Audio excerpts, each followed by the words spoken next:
সুখের বাড়ি বা দুঃখের বাড়ি, লাল বাড়ি বা সাদা বাড়ি, জান্নাতের বাড়ি বা জাহান্নামের বাড়ি, এটা বাড়ি হলো 5 নম্বর বাড়ি। আপনাকে সব সময় মনে রাখতে হবে, আমি যদি 5 নম্বর বাড়িটা পেতে চাই তবে আমাকে কোরআন পড়তে শিখতেই হবে। আপনাকে আমি একটা কোরআন মাজিদের আয়াত শোনাচ্ছি, আয়াতটা শুনুন। অত্যন্ত খুশি হলাম আপনার এখানে এসে, যে প্রত্যেকটা আলেম যেভাবে বক্তব্য রাখলেন সত্যি প্রশংসাযুক্ত।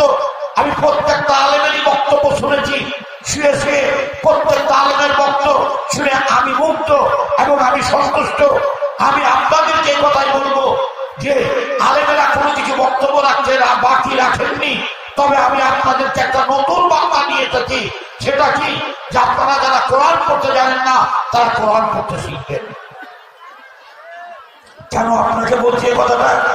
শুনুন, আল্লাহ পাক কোরআনে বলছে, উতলু মা উহিয়া ইলাইকা মিনাল কিতাবি আকিমিস সালাহ ইন্নাস সালাতা তানহা আনিল ফাহশাই ওয়াল মুনকার। কি বুঝলেন এই আয়াতটাতে? কি বুঝলেন? আল্লাহ পাক নবীকে বলছে, আমাকে নয়, আপনাকে নয়, একবারে নবীকে বলছে, হে নবী উতলু, তুমি পাঠ করো মা উহিয়া ইলাইকা, ওই কিতাবটা, যে কিতাবটা তোমার কাছে প্রেরণ করা হয়েছে, যে কিতাবটা তোমার কাছে ওহী করা হয়েছে, সেই কিতাবটা তুমি পাঠ করো। ওয়াকিমিস সালাতা, তারপর বলছেন তুমি সালাত প্রতিষ্ঠা করো। আপনি কি বুঝতে পারলেন ভাইজান এখান থেকে? আল্লাহ আগে বললেন না যে তুমি সালাত প্রতিষ্ঠা করো, আল্লাহ আগে বললেন না যে তুমি নামাজ পড়ো, আল্লাহ আগে বললেন না তুমি মসজিদ করো, আল্লাহ আগে বললেন না যে তুমি মাদ্রাসা করো, আল্লাহ আগে বললেন না যে তুমি ঈদগাহ আগে করো।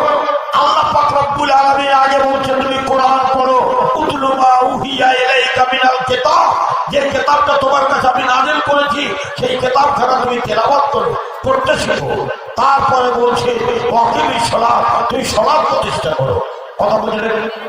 তবে আপনার কাছে আমার অনুরোধ হবে, ভাইয়া যারা আজকে জালসায় এসেছে সুন্দরভাবে বসে পড়ুন এবং ফাঁকা জায়গাগুলো পূরণ করুন এবং আমার কথাগুলোর দিকে গুরুত্ব করুন। আমি একটা একটা করে কথা বলবো, আপনি সেইগুলো সংশোধন হয়ে যান। কারণ আজকে দুনিয়াতে এই কাঁচা পাকা বাড়িতে আছে, এক্ষুনি বললাম 5টা বাড়ি, কবে বললেই আপনি চলে যাবেন 4 নম্বর বাড়ি, অর্থাৎ মাটির ভিতরে কবরের বাড়িতে চলে যাবেন। এটা খুব ভয়ানক বাড়ি, এই বাড়িতে যাবেন, এটা খুব ভয়ানক বাড়ি, এই বাড়িটা খুব ভয়ানক বাড়ি।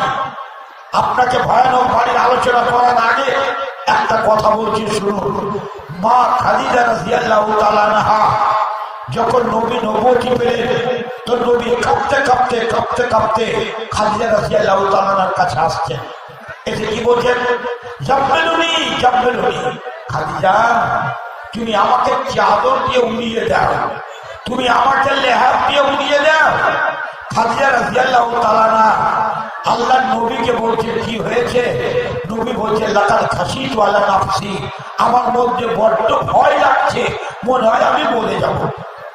নবী আতঙ্ক হয়ে গেছে। তো খাদিজা রাদিয়াল্লাহু তাআলা কি বলছেন? শুনুন নবী, আমি 15 বছর থেকে আপনার সাথে সংসার করছি, আমি 15 বছর থেকে আপনার স্ত্রী রূপে, আপনার অর্ধাঙ্গিনী রূপে আপনার সাথে বসবাস করছি। আমি ছাড়া আপনার কোনো দ্বিতীয় স্ত্রী নেই, আমি আপনার একমাত্র স্ত্রী। আমি আপনাকে 15 বছর থেকে যে অভিজ্ঞতা পেয়েছি সেই অভিজ্ঞতা নিয়ে কথা বলছি। আপনার মধ্যে 5টা গুণ আছে, 5টা অ্যাডজেক্টিভ আছে, 5টা বিশেষণ আছে, 5টা সিফাত আছে, 5টা গুণ আছে। আর যার মধ্যে 5টা গুণ থাকবে, যে 5টা গুণে গুণান্বিত হবে, আল্লাহ তাকে কখনো ধ্বংস করবে না, আল্লাহ তাকে কখনো ধ্বংস করবে না। যার মধ্যে 5টা গুণ আছে। কি 5টা গুণ আছে? আমার মায়েরা বোনেরা ভালো করে শুনে নাও। তোমার স্বামীর মধ্যে গুণ আছে কিনা, তোমার বাড়িতে গুণ আছে কিনা তুমি দেখে নাও। ভাইরা আপনারা দেখে নেন আপনাদের মধ্যে গুণ আছে কিনা। যদি এই গুণ আপনাদের মধ্যে থাকে তবে আল্লাহ আপনাকে ধ্বংস করবে না, আল্লাহ আপনাকে বেইজ্জত করবে না। কি আল্লাহ নবী বলছেন, আল্লাহ নবীকে বলছেন কে? খাদিজা, ইন্নাকা লা তাসিলুর রাহিম, আমি আপনার মধ্যে একটা মহৎ গুণ আছে যে আপনি আত্মকে ছিন্ন করতে জানেন না, আত্মকে বন্ধন করতে জানেন, আত্মটাকে প্রতিষ্ঠা করতে জানেন, আত্মটাকে ছিন্ন করতে জানেন না। কেউ গরিব, কেউ দুঃখী, কেউ অসুখ, কেউ পীড়িত, কেউ